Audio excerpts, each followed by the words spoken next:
Welcome to your magic moon message. This is the peace dealer. The moon is in Sagittarius and the sun is in Leo. Let me tell you in a short 15 minutes why this transit is going to be not only fun. I mean, the transit doesn't determine how you'll feel or anything, but there is great potential for excitement and fun, not because of the transit, but the signature of the transit is integrating the full extent of your creativity while you are on stage performing the nature of your character, performing the integration of your talents you have awakened. You're getting ready to put all this together and break through with what you're going to do with these talents, how you're going to master these talents. You know, shout out to where I gotta get the chapstick.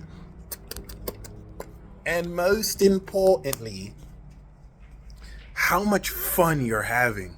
Okay, the moon in Scorpio made sure to bring up depth of wisdom and psychological understanding in the nuances of how you perform, so that you remember that performance is supposed to be fun. There's not supposed to be stress and anxiety, performance anxiety. And now that you've cleared that, it's time to go full throttle. First of all, I dropped a new track. I'm coming out with a new EP soon, the Cringe Tape.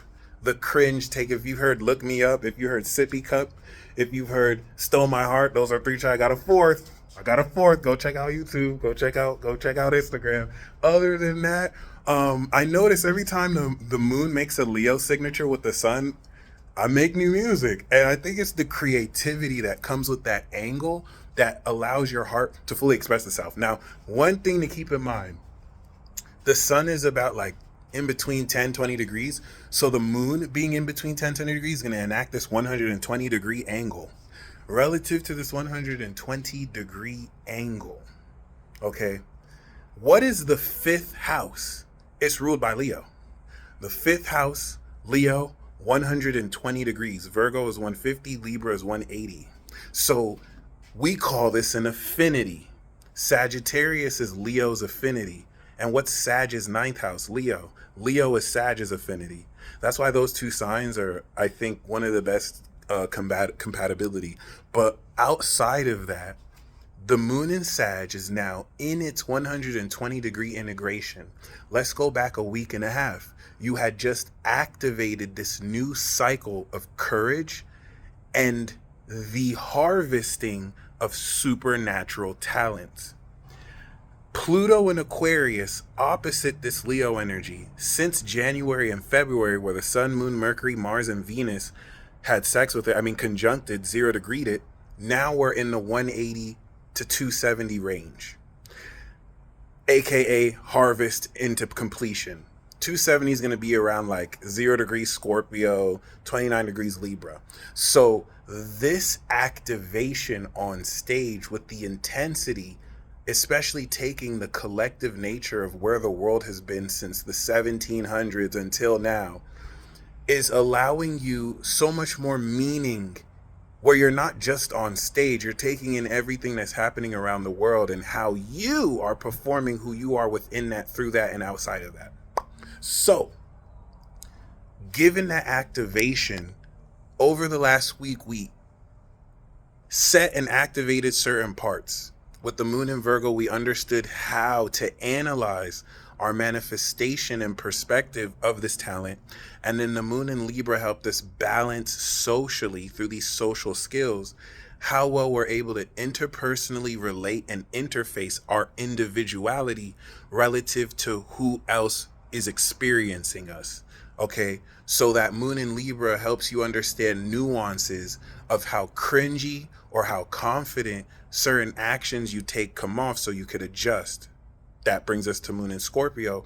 We now begin to integrate deeper depth of wisdom, and now we're getting ready to fully express everything we've activated and begun to integrate relative to how creatively and amazingly we can not only feel, but also fully demonstrate your talents. Sagittarius is vision. Taurus represents your 5 physical senses. So there's your physical sense of sight, but then there's the vision, your mind's eye. It is your mind that processes these inputs and decides to come up with a meaning for what you're seeing, because everyone on this earth is hallucinating. We do not have the ability to perceive everything. Our subconscious filters so much not to overload your brain. So we're only like seeing frame by frame by frame. By the time we see the whole frame, the next frame has happened. We're literally seeing the past. This is why law of assumption coaches tell you to live in your imagination and imagine the reality you want to create, as everything you're experiencing is an effect of what you caused it. Small to big factors correlating in the connection of everything, as separation is an illusion, yada, yada, yada, blah, blah, blah, jargon, jargon, jargon. So the moon in Sagittarius, relative to vision, is if the moon in Gemini is understanding the thought process and the moon in Virgo is understanding the analysis, we've understood the truth of our talents. We've understood how to analyze these ideas so that we can understand what's real about them. And now we're understanding what it means. This understanding of what it means, this ascended visual understanding that's going to help you see what your talents are going to show you the meaning of your talents. You're going to show them through the demonstration of them. And it's not anything you're going to plan. You're going to be caught off guard. This isn't necessarily something you control or trigger. It's you. This is the quality of your energy in which you're understanding the ascension of before we fully integrate the organization and direction in the moon in Capricorn. The moon in Capricorn, the cardinal directional sign, is the application of this perspective. So if the moon in Sag is showing us what this means, and we're coming into a higher perspective to understand and see that vision we're going to take to move in that direction, moon in Capricorn, that's going to organize our talent and master it. And what happens after that? Full moon in Aquarius. Well, we will now have a mastered understanding of knowledge over Pluto, awakening even deeper supernatural talents. So we're in the paranormal zone. Shit's gonna get even weirder than it's already been. Please understand, any irritation, any negativity being projected are being projected by weak and stupid little bitches who just need love. They just need someone to take their bitterness and frustration out on, and it has nothing to do with you. Okay? So really be mindful of what vampires you allow to steal your energy by engaging in stuff you know is beneath you. And Laurel, I just wanted to say Laurel, rest in the appreciation of how far you've come, because there's still a long way to go. But the key here is that a level of fun is unlocking because, well, you have activated new talents. So like if you just walked down the street and you had so much fun doing that, you're so used to walking, now you have a bicycle that is your favorite bike ever. So now you're biking across the street. The way you had fun when you were walking doesn't compare to the way you're having fun feeling the wind breeze as you're riding downhill on a bicycle. And you want to enjoy that. You want to really integrate the elements that will allow you to step out of your comfort zone and fully express. Leo is social, but that doesn't mean you have to go outside.